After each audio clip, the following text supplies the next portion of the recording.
آپ لوگوں نے وہ والی حدیث سنی بچپن سے ہی اپنے، ہم نے سنی الحمدللہ، جس کا مفہوم ہے حضور علیہ السلام نے فرمایا کہ عمر کو دیکھ کر تو شیطان بھی اپنا رستہ بدل لیتا ہے، لیکن آج کے دور میں شیطان بھی دوسرے نمبر پر ہے عمر کا نام سن کے رستہ بدلنے پہ۔ پہلے نمبر پر وہ والے لوگ ہیں جو یوں کرتے ہیں، پہلے نمبر پر وہ والے لوگ ہیں عمر کا نام سن کے رستہ بدل لیتے ہیں اپنا۔ آپ پوڈ کاسٹ دیکھ لیں، اویس ربانی جو اینکر ہے اس کے پوڈ کاسٹ میں آئے تھے صاحب، وہ کہہ رہے تھے مانتے ہی نہیں عمر، وہ صاف کہہ رہے تھے، حالانکہ ان کو یہ نہیں پتا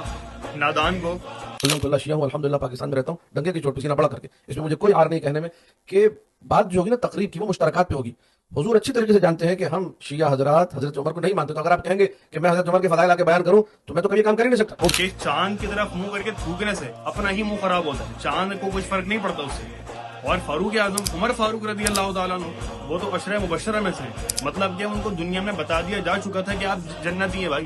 دنیا میں پتا تھا ان کو کہ وہ جنتی ہیں، جس کو اپنا فکر نہیں۔ آج مولا کا چورن بیچنے والا بھی عمر فاروق سے اختلاف کر رہا ہے۔ تو آپ صلی اللہ علیہ وآلہ وسلم کی حدیث ہے نا اس بارے میں، کتاب الضعفاء میں حدیث موجود ہے یہ والی۔ حضور نے فرمایا کہ اللہ تعالیٰ نے میرے لیے میرے اصحاب کو پسند فرمایا، لیکن ان قریب ایک ایسی قوم آ جائے گی جو میرے اصحاب کی شان کو گھٹائے گی، ان کو برا بلا کہے گی، تو ہم نے کیا کرنا ہے؟ ہمارے لیے بھی حضور نے اسی حدیث میں آگے بتایا،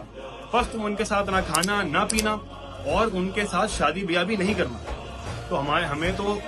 ان کے ساتھ اٹھنے بیٹھنے کا بھی حکم نہیں ہے۔ اگر آپ ان لوگوں میں سے ہیں جن پر اللہ کا کرم ہے کہ آپ حضرت عمر فاروق کا بھی ادب کرتے ہیں، آپ حضرت ابوبکر صدیق کا بھی ادب کرتے ہیں، آپ تمام صحابہ کا بھی ادب کرتے ہیں، تو اس کا مطلب یہ ہے کہ یہ کافی نہیں ہے، بہت اچھی بات ہے، لیکن آپ نے اٹھنا بیٹھنا بھی نہیں ہے، کیونکہ یہ تو صحابہ تو بڑے صحابہ ہیں نا، صحابہ کی شان تو برا الورا ہے، تو فاروق اعظم کی شان بیان کرے اور محبت کرے، ٹوٹ کے محبت کرے تمام صحابہ سے۔